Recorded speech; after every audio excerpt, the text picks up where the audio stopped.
शहीद खुदीराम बोस स्मारक कमेटी के कार्यकर्ताओं को उद्योग से अमर शहीद खुदीराम बोस के 117वां आत्म बलिदान दिवस विभिन्न कार्यक्रम के जरिए पालन किया गया। इस अवसर पर सिलचर के टाह बंगला क्षेत्र में स्थित अमर शहीद खुदीराम बोस के प्रतिमूर्ति पर पुष्पांजलि अर्पण कर उन्हें श्रद्धांजलि अर्पण किया गया। आत्म बलिदान दिवस के अवसर पर इस दिन शहीद खुदीराम स्मारक समिति के कार्यकर्ताओं द्वारा कई कार्यक्रम आयोजित किए गए और तो पत्रकारों के समक्ष विस्तारित तथ्य भी उजागर किया गया। खुदीराम बोस के आत्म बलिदान को सामने रखते हुए संगठन कार्यकर्ताओं ने सभी स्तर के लोगों को अपने देश सेवा तथा दूसरे कार्यक्रम में भाग लिए जाने के लिए अपील भी किया।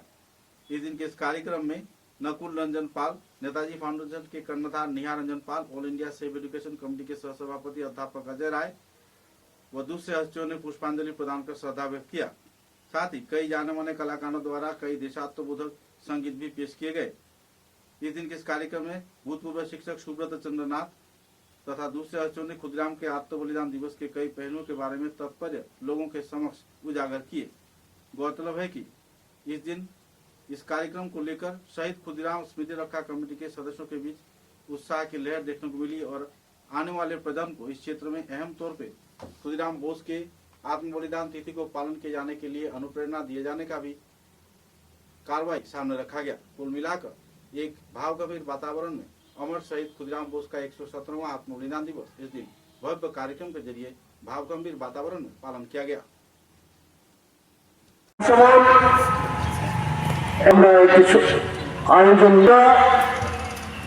महान पुष्पांजलि अर्पण करबेन शहीद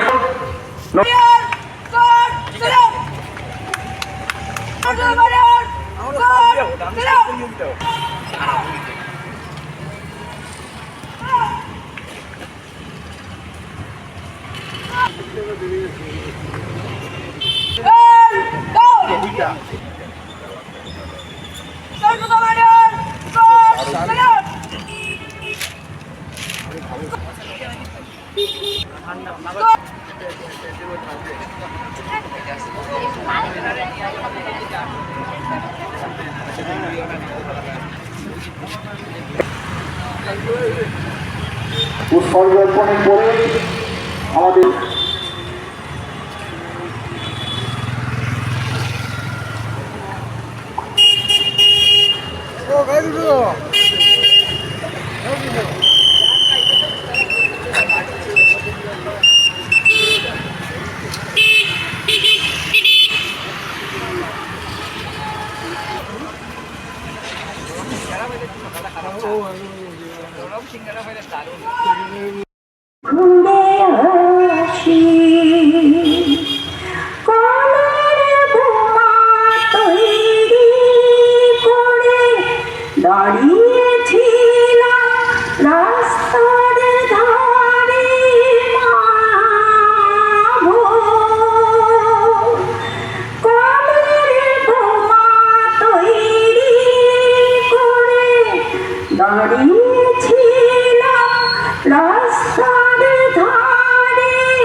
खुदीराम केन उच्चतम प्रतिनिधि महाराष्ट्रीय रप्तानी ट्रेड कमिशनर रेंडो आयरस्टे हत्या चापिकर ब्रादार्स चापिकर तीन भाइयर फाँसी और रंजनेर फाँसिर पर 1898-99 पर विंश शताब्दीते जे अरविंदेर বাংলা আগমনের পর সেই অগ্রযুগে এবং আর অসিত ভট্টাচার্য বলে গেছিলেন স্বাধীন ভারতকে চাই, বন্দে মাতরমের সঙ্গে স্বাধীন ভারতকে চাই। তাই ক্ষুদিরাম অগ্রযুগের পুরোনো, এতে কোনো সন্দেহ নেই এবং অনেকেই বলেছেন এই ক্ষুদিরামের ফাঁসির পরে একটা মাইলস্টোন যুবকদের মনে এসে গেছিল, তোমার পাখি বুঝিয়ে তুই ভেঙে দিলেন।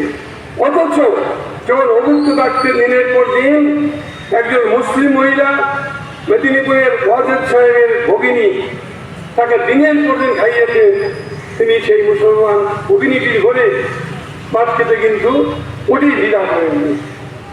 এই যে অসাম্প্রদায়িকতা, এই যে চেতনা, এই সংগ্রামী চেতনাই ছিল ভারতবর্ষের স্বাধীনতার মূল বার্তা।